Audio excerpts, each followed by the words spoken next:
is a famous statement about justification on faith alone. That's a Latin phrase. It means faith alone. And people for a long time have added this word alone to this phrase. Now, it's not there in the Bible, but it pretty much means that. You are saved by faith alone. Martin Luther knew it was there. Thomas Aquinas knew it was there. Thomas Aquinas is a member of the Catholic Church long before Luther. People from Abraham to Moses to David to Jesus to Paul to Aquinas to Luther have realized that we are saved by faith alone. We do not add anything. If we add anything, it's an insult to God. After all, we're saying what we do as a human being is as good as what Jesus Christ did on the cross. And when we do that, we're insulting Jesus. And he's saying, you're going to insult me, fine. But you don't have anything to do with me. We have to accept Jesus Christ on the basis of faith alone.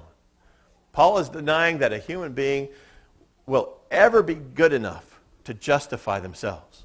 There is a cross that bridges the great divide. And the only way that we can get across the great divide is by that cross. And Jesus has provided it. Verses 29 and 30 bring together one of the sub-themes of this letter, and that is the equality of Gentiles and Jews before the law, before God. For since there is only one God, and the Jews say that phrase every morning and every evening and several times during the day, they say, the Lord our God is one. Since there is only one God, and the Jews acknowledge that, he must be the God of everyone, Jews, Gentiles, everyone included. This demolishes any ultimate difference between Jews and Gentiles. It demolishes the wall, and we all have to come in by faith. And so God has broken down that wall, and we all come into heaven by faith. God is going to justify both the circumcised and the uncircumcised on the same basis, through faith. But then Paul realizes that there's a problem that he may not be sensitive to, and he wants to have this pastoral sensitivity. And so he says, listen, he has just insisted that the only way to get to heaven is by faith. And he has insisted that doing the law contributes nothing to our being acceptable to God. But he realizes that some people might have a problem with that. And so he knows that some people are going to conclude that the law is no good at all. It's nullified. It's tilted. It's broken. You might as well just give it up and throw the whole thing out. And there are lots of Christians who have believed this.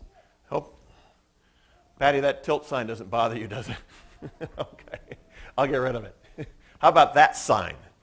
He says, what can we do? We can't go left, we can't go right, we can't go sideways, we can't go forward, we can't go back. We're just stuck.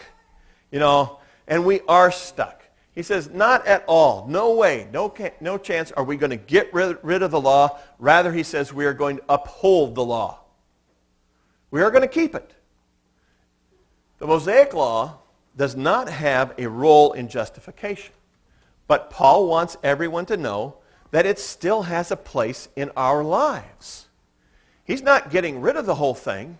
He's saying you just have to know what its proper place is. So what role does it play? And Paul gives us 4 different ideas throughout the book, and we have to pick one to specifically apply to this situation. The first one is that it is a testimony to the gospel of Jesus Christ, to what God did in Jesus Christ. That testimony started with Abraham. Well, it started a lot before that. It started in the Garden of Eden, where it said that Jesus would come and Satan would bruise his heel, but that Jesus would destroy him. It goes on through Abraham, where Abraham believes God, and it was granted to him as righteousness, counted to him as righteousness. Moses, through all the ceremonies, through the feasts of Israel, point to Jesus. All of the sacrifices point to Jesus. They are a testimony to Jesus. And we need to read them so that we know who Jesus Christ is, because they are all pointing to Jesus. Another thing that Paul says the law does is it brings about conviction of sin. We know exactly how righteous God is, and the law will point out the sins that we have in our lives. Thou shalt not steal. Thou shalt not covet. Things that we have done, all of us, in our lives. It brings about the conviction of sin. It is also a source of guidance for the Christian life.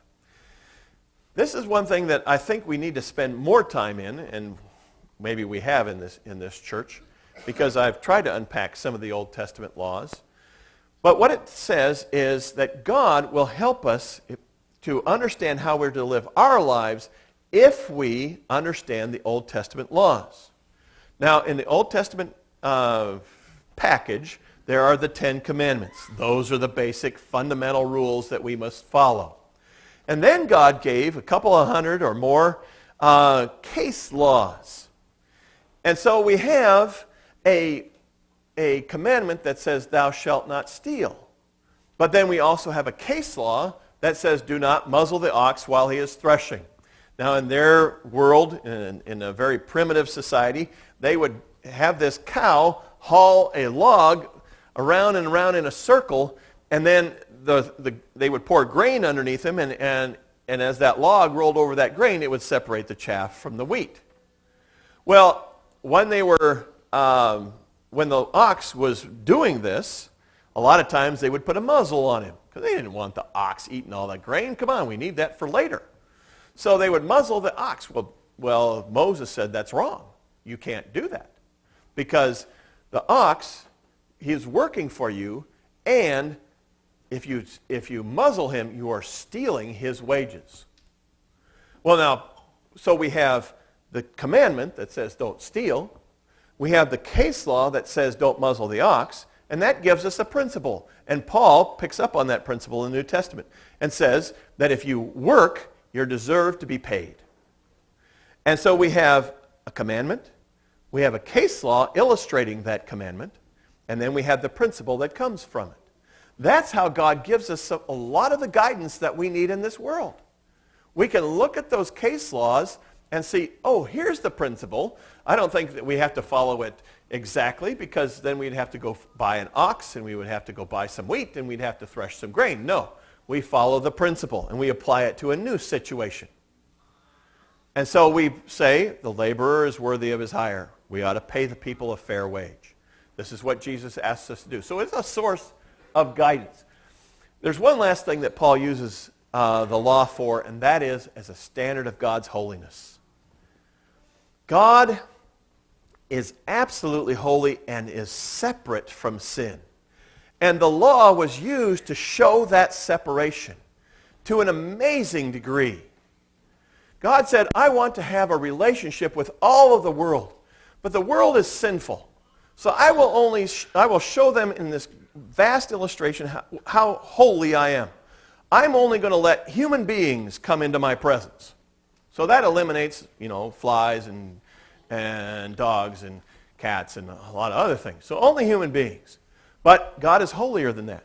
So he said, I'm only going to allow men into my presence. And all the women just went, what? Bear with me, it goes somewhere. He says, I'm only going to allow men to be allowed into my presence. So that eliminated half the population. But then he says, that's not near as holy as I am. So not only am I not going to allow, I'm only going to allow human beings and men, but I'm only going to allow Jewish men into my presence. But he says, no, I'm more holy than that. He says, not only I'm only going to allow human beings who are men and Jews, but only from the tribe of Levi. So that eliminates 90% of all the Jews, of all the Jewish men. But he said, I'm more holy than that. So he says, not only am I going to I'm only going to allow men, human beings who are men, who are Jews, who are Levites, but only from the family of Aaron. And that eliminated about 90% of the Levites. So not only does he say that, but I am more holy than that. He says, not only am I going to allow human beings who are men, who are Jews, who are, Levites, who are priests, but I'm only going to allow one priest, the high priest, into my presence because I'm so holy. But he is more holy than that. He says, not only I'm only going to allow human beings who are men, who are Jews, who are Levites, who are priests, who are the high priest one day a week. One day